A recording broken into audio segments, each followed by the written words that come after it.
In Africa, don't listen to those experts telling you don't do this, don't do that. Tell them Africa needs a future. The future has no experts. Right? We entrepreneurs, someday we are the experts. Right? So this is what I think. And when you're an entrepreneur, get used to failure. Today, say Alibaba, you succeed. Well, our company won't last 102 years. Why 102 years? Because every target, every goal we give to our team should be very accurate. We were born in 1999. Last century, we had 1 year. We want to spend 100 years and plus 1 year, 102, cross 3 centuries. So very accurate. We never see we are successful because we are only 19 years old. There's 83 years to go. So we will never say we're successful. We just survived 19 years. We are lucky. But in the past 19 years, we have made thousands of mistakes. As an entrepreneur, don't learn from other people how they succeed. Learn from how these people fail. Because a lot of MBA schools, they teach you successful case studies. When you read too many successful, you think you can be successful. No. There are a lot of things that you don't know. Because, some business school came to Alibaba, write case studies. They say, no, this is Alibaba. And I say, no, this is not Alibaba. They wanted me to sign after 1 week study. They say, this is case study Alibaba A. I said, no, this is not me. They say, Jack, you don't know you. And I said, all right, I signed. And next 5 years, every year there is a case study in Tsinghua University. I was invited to sitting at the back, listen to the MBA schools talk, learning about our case study. And they always put a competitor. Competitor in Alibaba, who will succeed? For 5 years, they always agree Alibaba will die, the competitor will win. But 5 years, all the competitors died. So how can you learn from the case study like that? Learn from the mistakes. Because the mistake, most of the companies I talk to, entrepreneurs, most of the mistakes they made are the same. Most of the success reasons, you don't know. They're different reasons. So when you learn from the mistakes, not because you want to avoid the mistakes, because when you see the mistakes, when you have these kind of problems, you know how to face it. An entrepreneur have a strong heart towards the difficulties, mistakes, the troubles, the failures, but should be a warm and soft heart to your colleagues and to the customers. And I think one of the things I want to share with the values, the 6 values, among the 2 values, very unique in Alibaba, which I think the whole world should think about. We put customer number 1, employee number 2, shareholder number 3. Most companies in the Wall Street, they put the shareholder number 1. I said, customer is the most important. If you serve them well, they pay you the money. And the second important is colleagues. Why the colleagues get together? Because they want to serve the customers. If they do not serve the customers, why we get together? Right? So if the customer happy, employees happy, the shareholders will be happy. And the next value I'll share with you is embrace the change. In this changeable world, keep changing is the best way to keep step, keep it successful. I remember year 2000 when I tried to raise my money. I went to a lot of venture capitalists. They say, Jack, give me the business plan. I said, I don't have a business plan. Well, write something. And look at the others. They have such a thick business plan. I spent a whole week writing on one piece of paper. This is a business plan, a book. The book is about how to be successful, doing their business in e-commerce, internet in China. I say, how can they write a book? China was not even connected to the internet. we never change our dreams, but we change ourselves. We learn from the mistakes, from the others and ourselves, and change and become successful. This is how we did. So, and also encouraging all the entrepreneurs in Africa, do not think about your own country. Think about the whole Africa. Think about the whole world. If you only think about your own country, there's no difference between thinking your own country and your own village. The internet connects everywhere.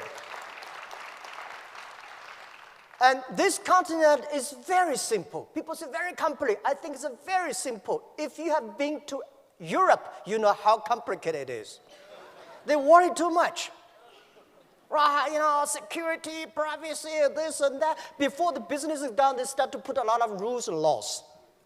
Here, you have nothing to destroy.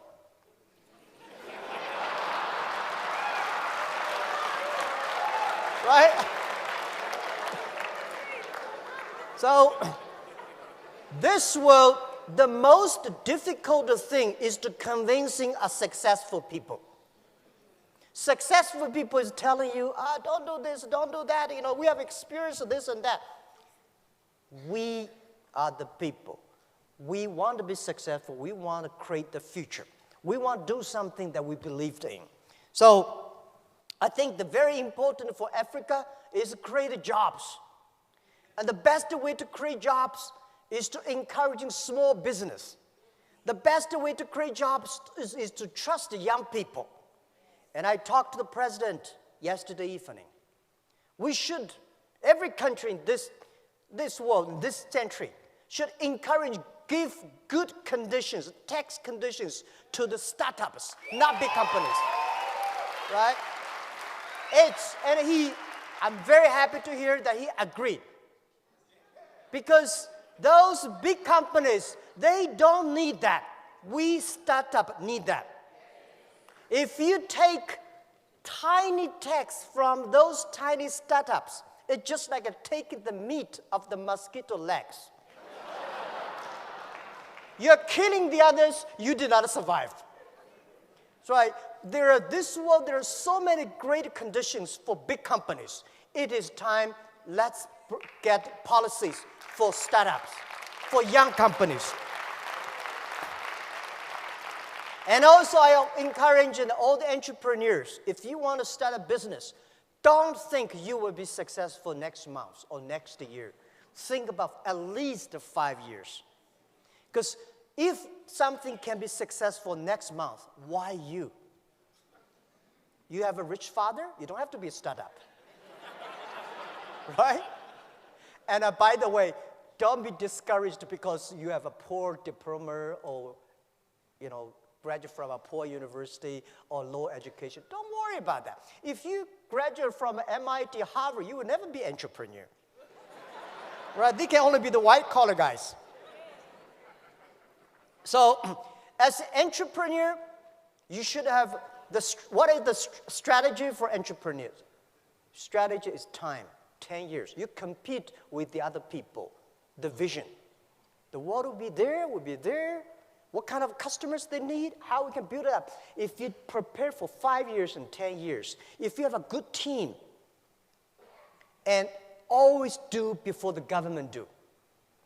If you're waiting for government, you have no chance. Right? When government say, there is an opportunity there, go that direction. Because it will be too crowded there. Right? This is always... So as an entrepreneur, always ask yourself 3 questions. What do you have? What do you want? And what will you give up? What do you have? We have nothing. Right? The only things we have dream, we believe, we have a team. And I believe we have the time to work hard. And what do you want? And what do you want? You have to ask what the customer want. What's the problem of the society? What's the problem of your customers? And what your team want. Think about what do you have, we want, and what we give up. If you don't want to give up everything, you will get nothing. A lot of business people, they never learn to focus. If you're a startup, learn to be focused on one thing, right? Because Learn to be focused just like there are 9 rabbits on the ground. If you want to catch the rabbit, don't change the rabbit. Change yourself. If you want to catch this one, finally you get nothing. So for 9 rabbits, don't change the rabbit. Change yourself to catch that rabbit until you got it. A lot of things we have to learn. It's a great experience to be an entrepreneur. Life is so cool when you become an entrepreneur. In my life, the day I never write a book for myself. I think those people who write books are getting too old. My life just the beginning. The day when I want to write a book, Alibaba 1001 Mistakes. And I want to tell my kids how many tough days I have gone through. How many silly mistakes I've made. And this is the best experience. This is, because it's easy to be good, but it's tough to be bad. So, the other thing is I think Africa has 2 great opportunities lie before us. First is digital Africa. You don't have such a complicated IT infrastructure. Today, it is very difficult to move in Europe and America because they have such a perfect IT infrastructure. You know, one of the reasons why e-commerce in China grows so fast is China infrastructure of retail is too bad. Suddenly, e-commerce we jump up. Africa, I think it's almost same like China 19 years ago. Opportunity. And you don't have a payment. I encouraging all the government in Africa to launch the payment for everybody have the chance to reach the money. It is not that difficult. The technology is there, and don't worry about, there's security, this. I tell you, Alipay, Alibaba Payment, in the past 15 years, we've been going such a tremendous amount. Every day now we have more than 500 million transactions. We are bigger than Visa Global, MasterCard Global. We have more than $10 trillion transaction last year. We don't have even 1 cent mistake. Any bank tell me that you don't have 1 cent mistake in 1 year? We don't, for 15 years. The technology is there. The only thing is you want your people to be rich. You want your small business to reach the money.